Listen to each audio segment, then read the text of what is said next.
shot. Wait, So, my arm. Yo, what's up? looking good, guys. Why not? Hey.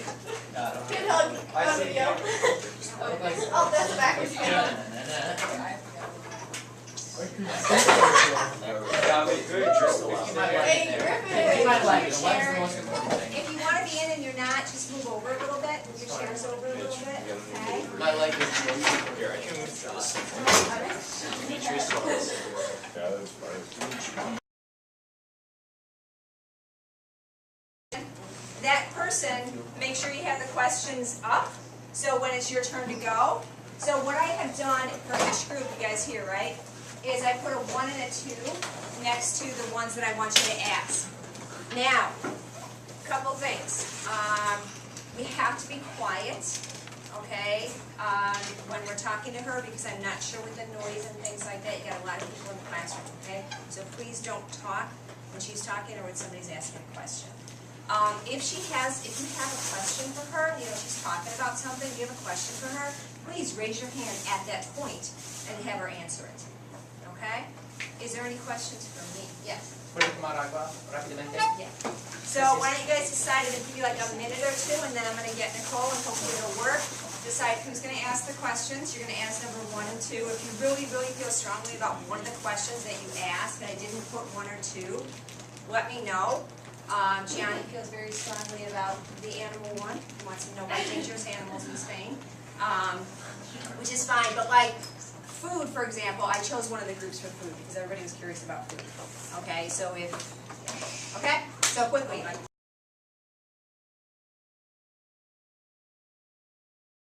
Everybody say hola to Nicole. Hola. Hola, estudiantes. Okay. So thank you for. So what time is it there, Nicole? It is 1756 minutes, which translates to 5:56. That really messes me up.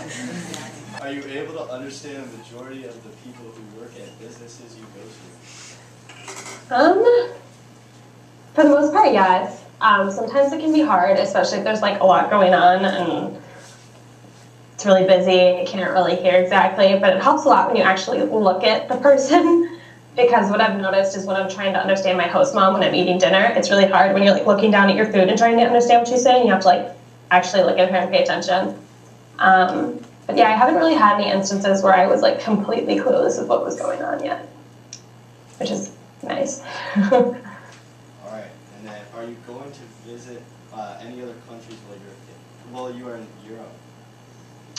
I haven't actually, well, I have planned one thing. I'm gonna go to Morocco at the end of March, which I'm pretty excited about. But actually, after I'm finished with this, I'm gonna go meet with one of my friends and we're going to plan a trip to Copenhagen, Switzerland, not sure where in Switzerland yet, London and Stockholm during our spring break. Can I ask a question to you? Why are you wearing pajama pants? Oh, it's Spirit Week for Spirit Week. Those are also my pajama pants in case anyone wants to.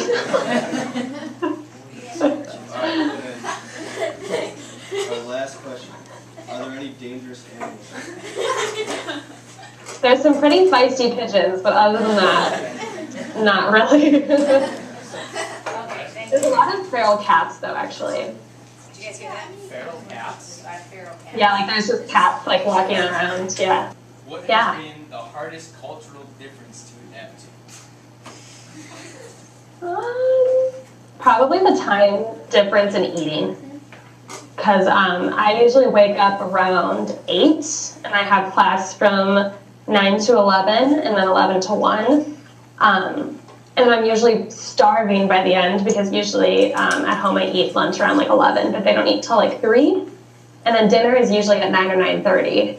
And so I have a stash of snacks that I keep ready at hand. All right, so what is the difference between teaching styles in the U.S. and Spain? I expect it to be a lot more different, but I think since the classes I'm taking are all with other exchange students, the teachers are really kind of chill. But one of the bigger things that's really interesting is teachers are often pretty late to class, at least like 10 or 15 minutes late. And actually, my first day, my teacher didn't actually even show up. So that was interesting. But yeah, they're usually pretty cool. They're not super strict, and there's like absolutely no homework, which is great. But yeah. Spain. Alright. Do you have downtime? If so, what do you do? If not, is it overwhelming to always be occupied? I have a lot of downtime. I usually only have 2 classes a day, which sum up to like 4 hours of class. So yeah, everything's pretty chill here. Just take walks, go shopping, hang out, have a coffee, sit in a park and read. It's like a high of like 70 today, so it's really nice outside. Okay, so Dominic, I guess it's good to say our names now. So our first question is, what is the craziest conversation you've had with a native speaker? Crazy. So I actually, my mom doesn't even know this, I did my intercambio today. So I met, I'm a partnered with a Spanish student who actually goes to the university and lives in Seville. And I tried to actually explain the Electoral College to him in Spanish today. Which, he kind of got it, but it kind of escalated into a Trump argument, which was pretty exciting. But yeah, that was difficult. But I don't think I've had anything really crazier than that. I don't know. Okay, and then our second question, what are the main big differences and similarities about living there and here, and which do you prefer? Differences, let's see. So one thing that's really different in a living situation is that they don't usually heat their homes. And so the first about month, well, I've been here for a month, the first few weeks, I guess, that I was here, the houses are freezing, and everywhere you go, as you can see, I'm wearing a scarf and a hat, and they're just very, very cold.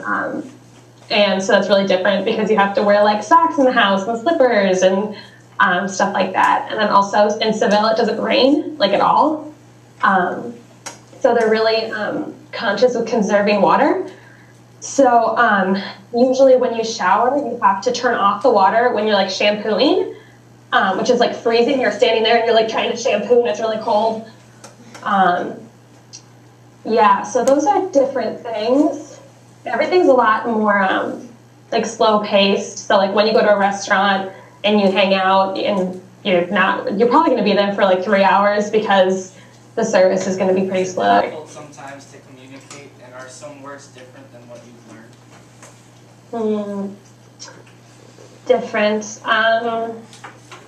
So if you ever plan on going to Spain or spending a long period of time in Spain, when you guys are learning all these verb conjugations, actually pay attention to the vosotros conjugations because everyone uses vosotros here, and sometimes it's kind of confusing when you're trying to understand what they're saying. They keep using vos, and you're like, okay, which I'm kind of getting the handle of it now. But there's just some words that they use instead of, like my host mom, I told her that I was walking and I used the verb caminar, and she was like, no, we use the word andar here. So it's just kind of like some small differences like that. And then, of course, the Andalusian accent is very difficult to understand. My mom can tell you that one. Yeah, I think that's it. I have a question, Nicole. Yeah. What word do they use the most there? Vale. Vale. So you have to say it twice. You have to say vale, vale. And then they'll know that you're, yeah. Or they say hasta luego a lot, even though, like, I'll go in to get a water at, like, a convenience store, and they'll be like, hasta luego, which is really strange because I'm never going to see you again. But that's just something that they say. Alright, so our second one was, do you plan on seeing any entertainment or sports events while you're there? Entertainment or sports. So I will probably end up going to a soccer game. When, I'm not sure. But there's a big rivalry in Seville between the two major teams, Betis and Seville. And if you ask anyone, they're very biased on which team is the best. So there's that. And I might see a movie. They have a lot of Spanish movie theaters, which are really interesting. But other than that, yeah. I do not intend on going to a bullfight at all. Hello. Is it frustrating to not be able to speak English with your host mom? Sometimes yes. And of course, it turns out that she's probably the hardest person to understand. She speaks really fast, and all of her words are kind of just one word, which can be frustrating sometimes. And it's really easy to say the wrong thing, and we get kind of confused a lot. But me and Claire are really good at helping each other out, and if someone doesn't know the word for something, or they're trying to use circumlocution to kind of figure out how to say something without actually saying it. But yeah, I haven't gotten to the point where I've been really frustrated because they couldn't say something, but yeah. And then, are all the radio stations in Spanish? If so, do you recognize anything? I actually haven't listened to the radio. I would assume that all of them are in Spanish. I know I listen to a lot of Spanish music, and I've gotten to a lot of different songs from different restaurants that I've been at and stuff. And I listen to a lot of English music here though as well. Sometimes I'll hear Beyonce or Rihanna, and yeah. So, Nicole, did you hear any music that we listen to on our Spotify there? Yeah. Do you want me to name specific ones? Sure, some of the students might know them. So I've asked a lot of native speakers if they have heard of Alvaro Soler, and they do not. I haven't really heard of anyone who's known him. But is Mi Gente on our playlist? Mi Gente is, yeah. That song is everywhere. There's so many remixes, it's insane. Mayores? Mayores. No? Yeah, do you know that song? Yeah, we have you heard A lot of Enrique, Super Miller Radio. Go ahead. Okay, so I'm John. Okay. And the most important question, how's the food? The food. I'm kind of getting kind of sick of some of the same things, but for the most part, it's really good. It's really heavy with potatoes. They really enjoy potatoes. As you guys have probably read, I'm listing all the tapas, and I think you guys had to look them up or something. The seafood's really good. My host mom, for some reason, really likes cooking with mayonnaise. So once for dinner, we literally just had 2 pieces of white bread covered in mayonnaise with 2 tomatoes on them. And I very politely took a bite of it and then didn't eat it. And I miss pasta. They don't really believe in pasta here. A lot of eggs. A lot of jamon, but I don't eat that, so that's all reserved for my roommate. What else? A lot of gelato. I've been living off of gelato, basically. It's like a religion in Spain. And churros. I haven't posted any pictures of churros, I don't think. Maybe I have. I don't know. But there's this one churro place 5 minutes away from my house, and it's really dangerous how close it is because I go way too often. Hey, Nicole, so why don't you eat jamon? I know you can't say me. Why don't you eat jamon? Porque soy vegetariana. Gianni's got a question. Yeah, just yell out your question. Did you eat pizza there? I don't like pizza. I'm sorry. And it's a very sensitive topic for a lot of people. Well, do they have it there? Yeah, but I would imagine it's not very good. Actually, they have a Pizza Hut 5 minutes away from me. There's a lot of fast food restaurants here from the United States. And they're really busy. Burger King is always super packed. What's your favorite tapa so far? It's not really considered a tapa, but I love bread, and they serve bread with everything. So bread. Bread in olive oil. It sounds really basic, but their olive oil here is like gold. It is the best thing I've ever tasted. Okay, and what is it like to live with someone who doesn't speak English, and has it ever been difficult to say something to your host mom?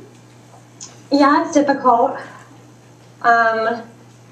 Sometimes I just forego saying something because I wish I shouldn't, because I should practice, but because sometimes if you wake up and it's early in the morning, you're kind of like, I have to like figure out what she's saying. Like one morning on the weekend, me and my friends were kind of out late the night before, and we woke up at like noon or something, and I go out to have my breakfast with my roommate, and we're sitting at the table, right, and there's my host mom has a woman over, and they're talking, and we're like, okay, whatever, and I said hi to her and gave her the 2 kisses, and I was really disoriented, and I was like, okay, great, I look great, and so I sat at the table, and all of a sudden Anna comes up, and she's like, okay, so my 3 grandchildren are coming over and their parents in like 5 minutes. They're on the stairs. And I'm like, what? And so I'm literally sitting there, like groggy, can't understand what anyone's saying. And all of a sudden these 3 Spanish kids just come running in the kitchen, like screaming, like yelling. And I'm sitting there like, oh my goodness. And then the parents are trying to like introduce themselves to me. And I'm just like, I just want to eat my toast and cry a little bit, but it was fine. I guess the coolest thing I've done is really simple, but just like getting to know a lot of like people who are like from here. My intercambio partner Antonio, he's really nice. My friend's intercambio partner, his name's Javi, he's really nice. We met a group of people from Cadiz who were actually in Seville yesterday, and we went to see them. Their names are Alejandro, Javi again, different Javi, Ruben, and Ivan. So just kind of getting to know locals is really interesting. Yeah, and just being able to talk to them, and they're really interested about the U.S. and yeah. Speaking of hanging out with people from Spain, have you met anyone in Spain who like speaks English like at all really well? No one in Spain speaks English. That was a joke. Yeah, a lot of people speak English. Not like super well. Some people just like spit it back at you, and you're like. Alright, so like, is your host mom like strict? Like, does she have strict rules that you have to follow, or is she pretty laid back when it comes to like what you have to do? She's really laid back about a lot of things, but she's kind of gotten more strict about some other things. She really hates it when I leave the house without a coat. She always tells me that I need to be mucho abrigada, which means like covered up. So whenever I leave the house, she makes sure to like pull my scarf like up over my face like this. And even if I'm wearing like lipstick, she just sticks my scarf like right on my lipstick. It's great. Yeah, because I was sick for the first few weeks that I got here. And she kept telling me that it was because that I wasn't bundled up enough and I needed to be bundled up more. And I'm like, that's not the only reason you get sick. There are like germs and stuff, and also like traveling makes your immune system kind of die because there's sleep deprivation, there's different food, different water. You're on a sticky hot bus with a bunch of different kids. But yeah, she was pretty strict about that. But with like rules of like eating and like showering and stuff, she's not that strict. Usually I can come and go whenever I want. She doesn't have like a curfew. Like if I'm going out one night, she's not like, oh, be home by blank. But yeah. The hours of like when kids go out are really different too. Like usually if you're having like an early night, you come back at like 4 a.m. Usually things don't open until like 2, and usually don't leave until 6 or 7. And then you sleep the entire day, and then you wake up with 4 screaming kids in your house. How's like the housing? Are you like in the actual like house, or are you like, I don't know, like a big apartment? So I asking about the house. What is the house like? Yeah. Okay. So it's an apartment, but it's decently big. It's not as small. My mom kept telling me it's gonna be so small. Your room's gonna be tiny, which my room's probably bigger than it is in the States. But yeah, so there's like a living room. There's 2 living rooms actually. There's like a formal dining room, and then there's like a dining table in the kitchen. We have our own bathroom. She has a bathroom in her bedroom, but it's like 2 buildings. It's like a complex. So we're on the 3rd floor, and it's like gated. because we're in a city. Was there anything that you realized that you like forgot back home? So many things. Really? Oh. I wish I brought more warm things. I guess if this isn't something I forget, but something that I miss is peanut butter.